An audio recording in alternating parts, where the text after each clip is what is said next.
Welcome to this ICT virtual classroom के इस session में आप सभी का स्वागत है। मेरा नाम है Rajesh Chamola, teacher science ICT virtual classroom Dehradun से। और इस सेशन में हम लोग बात करने वाले हैं क्लास 10th की साइंस के ऊपर, कक्षा 10 विषय विज्ञान के ऊपर। अपने प्रीवियस क्लासेस में हम लोग काफ़ी कुछ इंपॉर्टेंट डिस्कशन करते आए हैं स्टूडेंट्स, और हमारा पूरा मोटिव रहता है कि आपके जो एग्ज़ाम है, आपका जो बोर्ड एग्ज़ाम है, वहाँ पर जो चीज़ें आने वाली है इम्पॉर्टेंट, उनको डिस्कस हम क्लास में करें। सो जो आपके सेशंस हो रहे हैं इन पर आपको ध्यान देना है, जो चीज़ें बताई जा रही हैं उनको नोट डाउन करना है, घर में रिवाइज करना है और याद रखना है, ठीक है। सारे आपके एग्जाम पॉइंट ऑफ व्यू से इंपॉर्टेंट रहने वाली हैं। चलिए आज की क्लास में हम लोग बात करने वाले हैं धातुओं और अधातुओं से संबंधित कुछ विशेष गुणों के, विशेष लक्षणों की। आप जानते हैं रासायनिक और भौतिक गुणधर्म आप जानते होंगे धातुओं के कि क्या क्या धातुओं के भौतिक गुणधर्म होते हैं, क्या क्या अधातुओं के भौतिक या रासायनिक गुणधर्म होते हैं। धातु और अधातु का भौतिक गुणधर्म है, उसके बावजूद कुछ धातुएं ऐसी होंगी जो उनको फॉलो नहीं करेंगी, इनको हम अपवाद कहते हैं। रसायन विज्ञान की परिभाषा में, रसायन विज्ञान की भाषा में, केमिस्ट्री के लैंग्वेज में हम इसे अपवाद कहते हैं। तो अगर आप आज से केमिस्ट्री पढ़ रहे हैं और अगर आपको अपवाद के बारे में पता है तो ठीक बात है, बट अगर नहीं पता है तो ध्यान रखिए आज से आगे तक जब तक आप केमिस्ट्री पढ़ेंगे ये अपवाद आपके लिए इंपॉर्टेंट रहने वाले हैं, क्योंकि अपवाद आपको याद करने पड़ते हैं, अपवाद आपको समझने पड़ते हैं, ठीक है। सो अपवादों के बारे में आज हम बात करेंगे। तो अपवाद होते क्या है, किस तरीके से इनको समझेंगे, आपके पास क्या क्या अपवाद है, उनके बारे में हम लोग आज डिस्कस करेंगे। सो आई होप आप सबके सब फिट फाइन हेल्दी होंगे, बिल्कुल रेडी होंगे। तो चलिए स्टार्ट करते हैं आज की क्लास को और चलते हैं स्मार्ट बोर्ड की स्क्रीन पर। तो डियर स्टूडेंट्स, हम लोग डिस्कस करने वाले हैं अपवाद। हेडिंग डालेंगे यहाँ पर धातुओं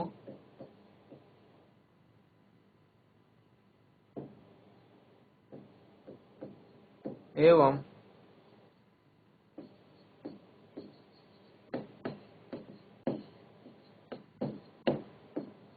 अधातुओं के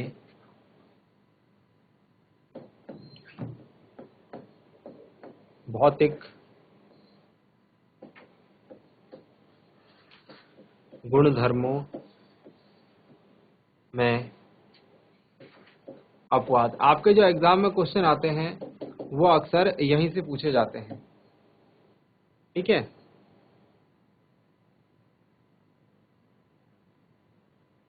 exceptions in physical properties of metals and non metals. सबसे पहली बात करें नंबर 1,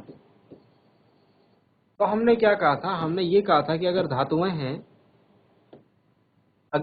हैं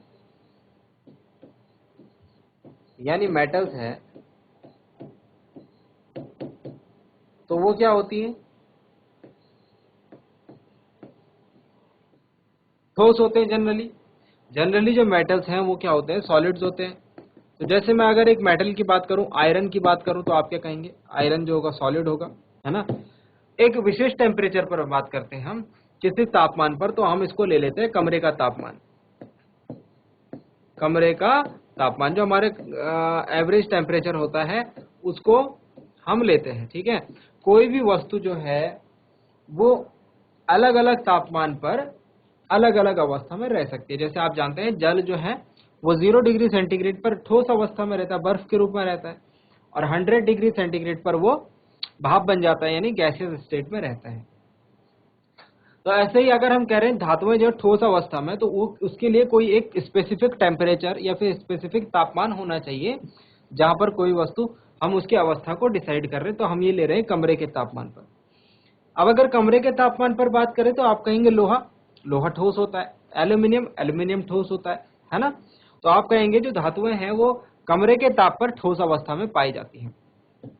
तो अगर आपको याद होगा तो मैंने आपको बात बताई थी मरकरी है, जिसे हम पारा भी कहते हैं। तो पारा जो है ये एक धातु है, ये क्या है, एक मेटल है। तो मेटल है तो जाहिर सी बात है इसको धातुओं वाले गुण फॉलो करने चाहिए। जो सभी धातुएं कमरे के ताप पर ठोस है, तो मरकरी भी एक धातु है, तो मरकरी को भी कमरे के ताप पर ठोस अवस्था में होना चाहिए। बट ऐसा नहीं होता। मरकरी जो है ये कमरे के ताप पर द्रव अवस्था में पाई जाती है, फिर गलित अवस्था में पाई जाती है। कमरे के ताप पर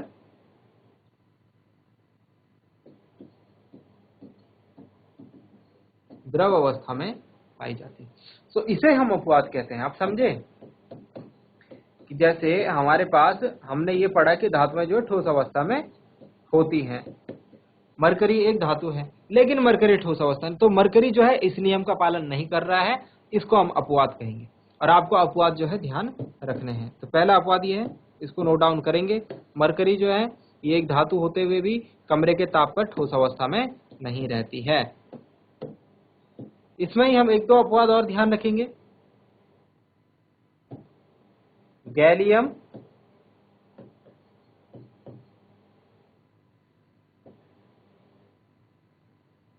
और सीजियम। गैलियम और सीजियम ये क्या है? ये दोनों धातुएं हैं। अब इनको हम क्यों पढ़ रहे हैं? क्योंकि ये भी अपवाद है। इनका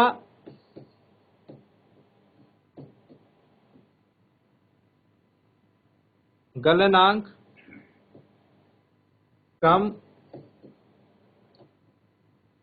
होने के कारण ये हथेली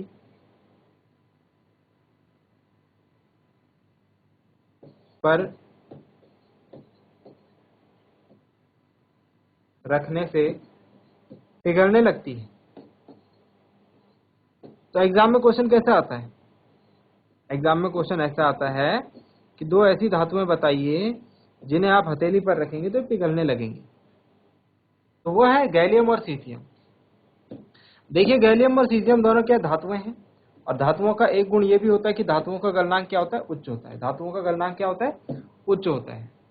ठीक है, लेकिन गैलियम और सीजियम इसका अपवाद है। धातुओं के इस गुण का अपवाद कौन है? गैलियम और सीजियम। तो गैलियम सीजियम क्या करते हैं? गैलियम सीजियम का गलनांक ज्यादा होने की बजाय कम होता है। इतना कम होता है कि अगर मैं इसे अपनी हथेली पर रखूंगा तो ये पिघलने लगेंगी, मेल्ट होने लगेंगी। बात समझ में आ गई है? ठीक है, अब सेकंड देखते हैं। अधातुओं से रिलेटेड भी कुछ अपवाद हैं। हमने क्या कहा था? धातुएं जो हैं उनमें चमक होती है, धात्विक चमक होती है।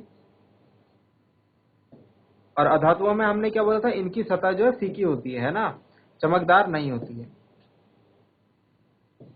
हमने क्या बात करी थी? इनकी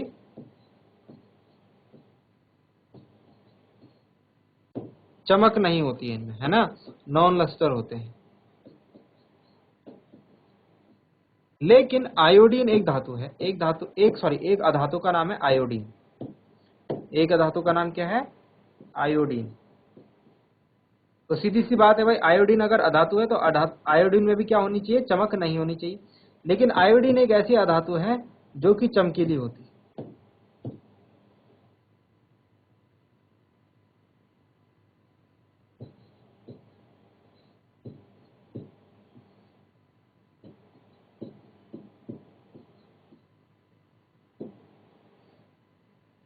ठीक है, तो ये अपवाद भी ध्यान रखेंगे कि आयोडीन एक अधातु है और अधातुओं में चमक नहीं होती, लेकिन आयोडीन अधातु होते हुए भी चमकीला है। तो एक अपवाद आयोडीन से संबंधित ये भी है।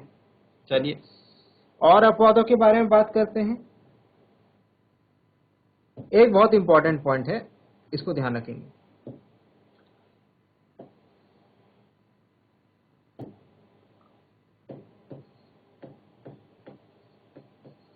कार्बन।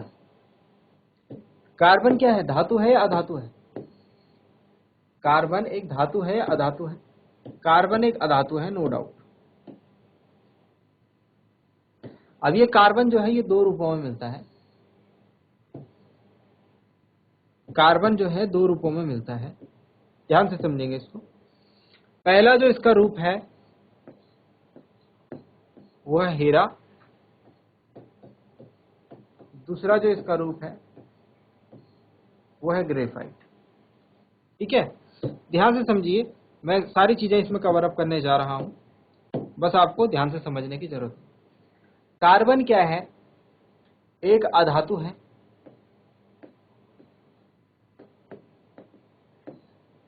कार्बन क्या है, एक अधातु है, नॉन मेटल है, अधातु है। और अधातुएं आप जानते हैं, अधातुएं आप जानते हैं कि क्या होती है, अधातुएं भंगुर हो जाती है टूटने पर, सॉरी पीटने पर, यानी कि कैसी होती है, कठोर नहीं होती है, सॉफ्ट होती है। ठीक है। इसके अलावा अधातुओं में हमने एक और प्रॉपर्टी देखी है कि ये विद्युत की कुचालक होती है।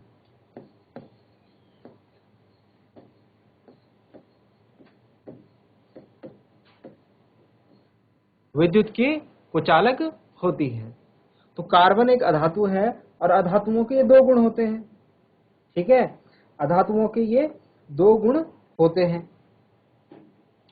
इसके अलावा अधातुओं का जो गलनांक है वो कम होते हैं, क्वथनांक कम होते हैं, ये भी लिख लेते हैं। चलो,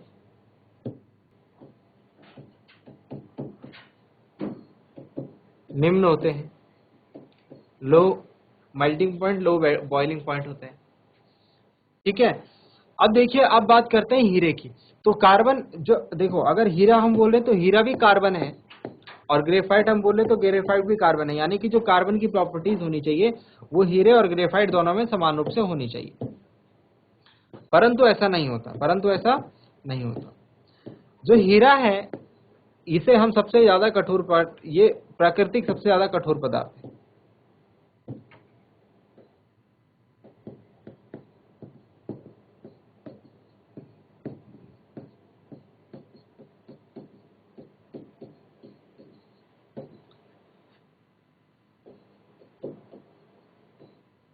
हीरा जो है वो सबसे ज्यादा कठोर प्राकृतिक पदार्थ है। जबकि हमने क्या देखा, कार्बन कैसा है, कार्बन एक अधातु है, अधातु को क्या होना चाहिए, भंगुर होना चाहिए, यानी कि उसे मैं पीटूं तो वो चूर चूर हो जाना चाहिए। लेकिन हीरे के साथ ऐसा नहीं है, वो बहुत कठोर होता है। ठीक है। इसके अलावा हमने देखा कि धातुओं अधातुओं का गलनांक क्वथनांक निम्न होता है, लेकिन हीरा जो है इसका गलनांक और क्वथनांक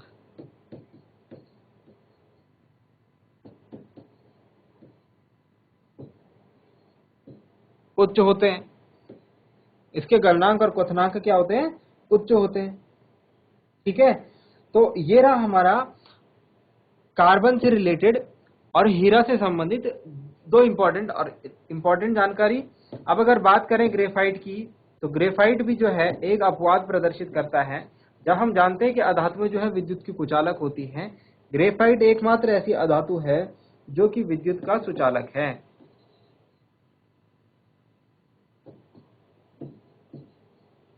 ये बात समझ रहे हैं ना, ग्रेफाइट मतलब भी कार्बन है। कार्बन देखो दो रूपों में पाया जाता है, कार्बन देखिए दो रूपों में पाया जाता है। यहाँ पर मैं आपको एक और पॉइंट समझा देता हूँ। कार्बन जो है ये दो रूपों में पाया जा रहा है। कार्बन हीरा तथा ग्रेफाइट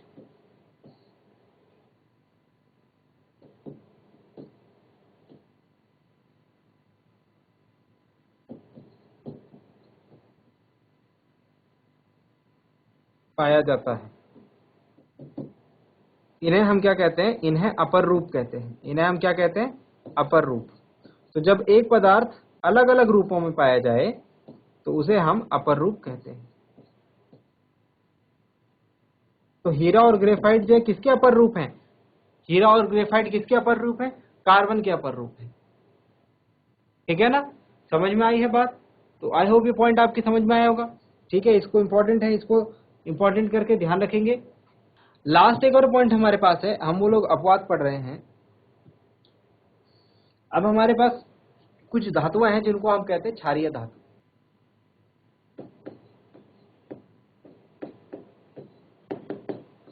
लिथियम, हिंदी में लिख लें, चलिए, लिथियम, सोडियम, पोटेशियम, इनकी बात करते हैं, लिथियम, सोडियम, पोटेशियम की। ये जो धातुएं हैं, these metals are called alkali metals, क्षारीय धातुएं। इन धातुओं को हम क्या कहते हैं, क्षारीय धातुएं कहते हैं। अब धातुओं का गुण क्या है भाई, धातुओं का गुण है कठोर होना, कठोर मतलब ठोस होना, लेकिन ये धातुएं कौन थी, क्षारीय धातुएं मुलायम होती हैं। और कितनी मुलायम होती हैं, इतनी मुलायम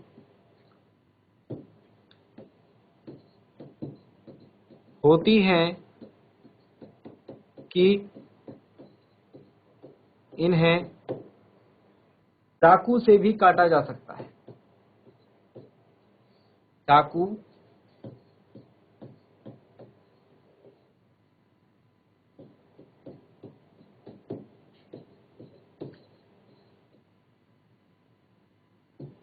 से भी काटा जा सकता है।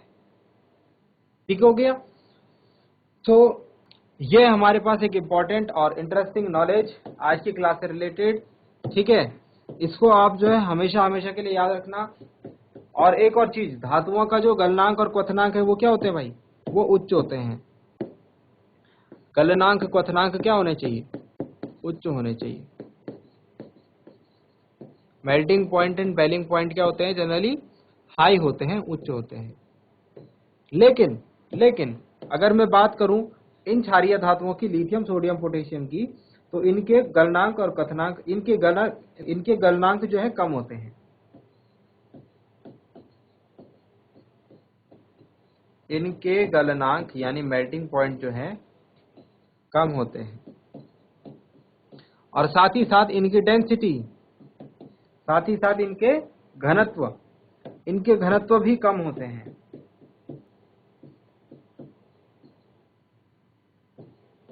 घनत्व मतलब डेंसिटी।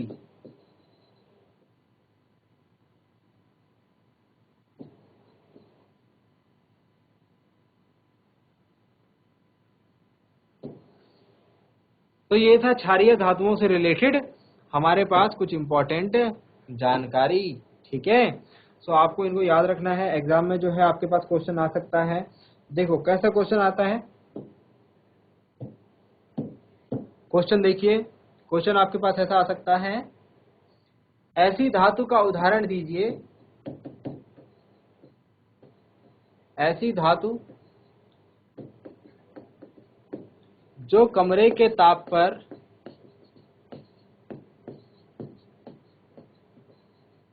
द्रव अवस्था में रहती है।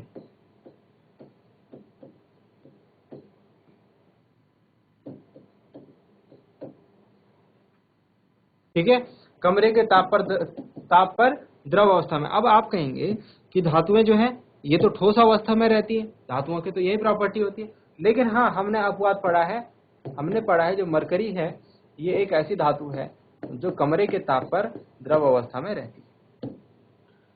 क्लियर। चलिए एक और क्वेश्चन अगर देते हैं आपको, एक और क्वेश्चन ऐसे पूछ लें आपसे कि ऊष्मा की कुचालक धातु का उदाहरण दीजिए, या फिर चाकू से आसानी से काटी जा सकने वाली। ये क्वेश्चन काफी बार आया है। चाकू से आसानी से